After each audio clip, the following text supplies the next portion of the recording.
tell me, what story does your book tell? What bits of gossip, what bits of juice are in your book that you can tell me about? I mean, there's so much. So just to give you an idea, we start with the debate between Donald Trump and Joe Biden, and where all of the Democratic leadership was at that moment. And most of them were uh, watching by themselves because they had an inkling, they had a premonition, they had some, I don't want to say advanced knowledge, but they certainly knew that Joe Biden wasn't quite right, and they were worried about how that would go. We've got a number of indications of Biden's declining mental acuity that we go into, whether that's his failure to recognize people that he's known for a long time, or freezing up, literally physically freezing up momentarily at times over the course of a few years, to not being able to go to meetings, to having meetings with his cabinet where he, is reading off of scripts with large print. Go through all of that, and then we get into the moment where he hands off the baton to Kamala Harris, and that had previously been reported as something where he calls her up and he says, "I'm getting out and I'm endorsing you," and that's not actually what happened. He forced Harris to beg him for an immediate endorsement. To Had he beg. not, yes, yes. So let me. I mean, this is, I think, one of the most most incredible revelations in the book. Certainly in reporting it, it's when my jaw dropped. Um, How did you find this out, John? through sources who were privy to the information. Let's put it that way. And when you read the book, we'll literally, I mean, we really take you inside the room. And if you'll give me a moment to unwind it, I think this is a pretty good story, which is, Biden is being pressured by a lot of Democrats to get out of the race, and he's sticking firm, and he's basically saying, "I'm the only one that can beat Donald Trump." But eventually, he's going to decide to get out of the race, and people know that. But what they don't know is that on the day that he decides to get out of the race, before she is informed that that's going to happen, Kamala Harris's team, her brother-in-law and several of her closest aides, and a couple of sort of top leaders in the party, are gathered in her pool house outside the vice president's residence. There's a pool and there's a little pool house, and they're in there and they're kind of strategizing about what they should do in the event that Biden drops out. How is Kamala Harris going to lock down the support that she needs to win the Democratic nomination if Biden gets out? And this is literally going on the morning that he decides that he's going to get out. And then the meeting is interrupted because Joe Biden has called the vice president, and she's in her house, in her private quarters, and the meeting's interrupted, and her aides are told, "You need to go rush up and get to her because she's on the phone with Biden right now." And Biden is telling her he's going to get out. And she says, "Are you sure?" And he says, "Yeah, I'm sure." And she says, "Well, are you going to endorse me?" And for her, once he gets out, if he doesn't endorse her, the nomination still hasn't been decided officially, and there are other people that might want to jump in, a whole bunch of governors, senators, and the like, who want to jump in and compete Have for a this. And she crack. says to him, "That's exactly right." And she says, "Are you going to endorse me?" And he says, "Well, you've got my support, kid." And for any politician, certainly in the US, if you ask someone if they're going to endorse you and you don't hear the E word back from them, it is basically the F word. Wow. And he Why? says to Why her, not endorse her? Did he not particularly like her? Didn't think she could do it? Or why? so for 3 weeks, his team had been telling everyone that would listen that she wasn't good enough. In order to try to save him, they tried to drown her, and say to everybody, the alternative is Kamala Harris, and boy, you don't want her.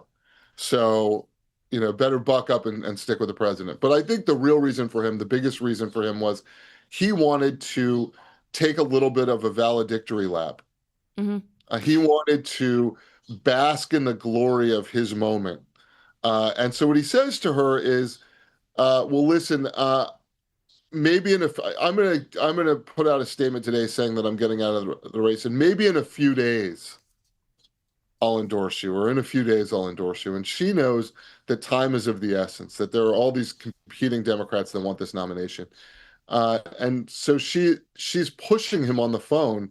And this is, I mean, as it turns out, like within an hour of when he officially drops out, she pushes him on the phone, and he says, "Listen, you're making some good points." She says to him, "If you don't endorse me, everyone's going to know that you think you made a mistake when you picked me to be vice president in the first place. You said to the country, I'm the next best person to be president, and it reflects poorly on your own legacy if you don't choose me, if you don't endorse me, if you let it hang there in the air and people think that you don't support me." And he says, "You make some good points," and they get off the phone without it resolved. And then her aides write up a statement for him to make about her, and they get back on the phone, and he agrees that he'll put that statement out a little bit later. It turns out being about half an hour after his statement that he's dropping out. And the thing that's fascinating that we also report on is that Barack Obama, the former president of the United States, at the same time is still pushing this idea that there should be an open primary, that there should be some sort of primary contest in an open Democratic convention to choose the successor to Biden. Even after Biden has endorsed Harris, Obama is working against He her. wasn't that in support of her either. Right. He thought she was a disaster. He did not support her. He wanted her not to be the nominee. And the same thing for Nancy Pelosi, the former Speaker of the House, who was very instrumental in pushing the party to put pressure on Biden to get out. Now, John, I mean, let's rewind a tiny, tiny bit there before we even get to this point where he's stepping down. I think so many people, particularly this week, there's been lots of revelation coming across the pond to us about Biden's mental acumen, his health, everything and we all saw the debate performance. And what I suppose lots of people are asking, why, when so many people on his team knew what kind of a situation they were dealing with and what kind of state his health was in, why did it take for them to get to that debate performance to really change up and let him step down? I think because they were getting away with it, Lucy. I mean, I think that's why. Until that debate performance, when the entire country saw a president of the United States bereft of coherent thought. I mean, we like to think of the president as the leader of the free world, guy with his hand on the nuclear button. I think for the American people to see the president in that condition was terrifying. And I imagine for a lot of people across the world. And so they couldn't get away with the deception anymore. And what we had seen over the course of time was Biden's people had hidden him. My co-author Amie Parnes and I wrote a book about the 2020 election called Lucky, How Joe Biden Barely Won the Presidency. And in it, we talk about how keeping him off the campaign trail in 2020, when he was, already getting more frail, when you could see signs of his behavior changing. He's more likely to sort of yell at voters at events. He seemed a little addled at times. We wrote that book in 2020, and there was this, sort of tremendous pushback against it. But the pandemic had helped his team hide it. There was a reason for him to be off of the campaign trail. And he gets into the White House, and the same thing. They were able to sort of, keep him away from a lot of people because of the pandemic as it continued. And then, the COVID pandemic. And then, they just kept getting away with it. And so I think that was an incentive to think that they could get through another election. With Biden, certainly much more declined by 2024 than he was in 2020. Now, John, I mean, we know now categorically that he is a very poorly man. It's not curable, his particular cancer. Everything that's happened in the last week, running in parallel to that cancer diagnosis, the revelations about just how bad his health was mentally and his abilities and his faculties in that campaign in 2024.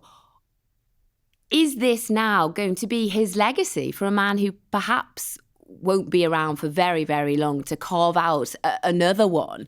Is all of this speculation, rumor, intrigue, whatever, nastiness, you might say, is that all now going to be part of the legacy of Joe Biden for a man who's worked so hard in such an extensive career in politics?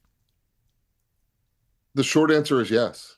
This is his legacy. It's not the entirety of his legacy, but for anybody who watched this, so, people my age, I'm sure you're much younger, people your age, some of the folks watching who, it'll be fresh in our memories. This is the way we will remember Joe Biden. I can't speak to what history will say 50 years or 100 years from now. But, ultimately, the thing that's most historic about his presidency is that he had to abandon his reelection bid after it was clear that he was the choice of his party. I don't think we've ever seen that in American politics. So that will certainly be a large part of his legacy. And the irony, and I guess the tragic irony in a sort of traditional literary sense is, of course, that he has this legacy, this sort of negative legacy because of the things that he did to try to build his legacy to be even bigger and to be more important, right? He wants to win this second term, wants to stop Trump again, believes that he will be seen as an even bigger hero and even more consequential person in American political history. And he, we have a term, I don't know if you guys use it or not, the GOAT, the greatest of all time. We apply it to sports. No, that's a new one on me, but that doesn't necessarily mean we don't use it over here, to be honest. GOAT, we did you say? To sports figures. Yeah, GOAT, greatest of all time. We apply it to sports. Are you the greatest figures. of all time, Jonathan, over there? I am not. I'm not. Lucy, you are the greatest of all time. Why, thank you. We've only just met, but I'm grateful. I'm sure that you never wanted to be referred to as a GOAT before, but now that you know what it means. I'll take it. Yeah. But what I was going to say is, so we use that for sports figures like the American football player Tom Brady, who won all the Super Bowls, is considered the GOAT of football, or Michael Jordan, the basketball player, considered the GOAT of basketball by many. So, Joe Biden wanted to be the GOAT in politics, and as a result, ended up being the sort of more traditional farm animal type of scapegoat. That's the sort of, the literary tragic, situation that he found himself in. That he was the victim of his own, his own ambition.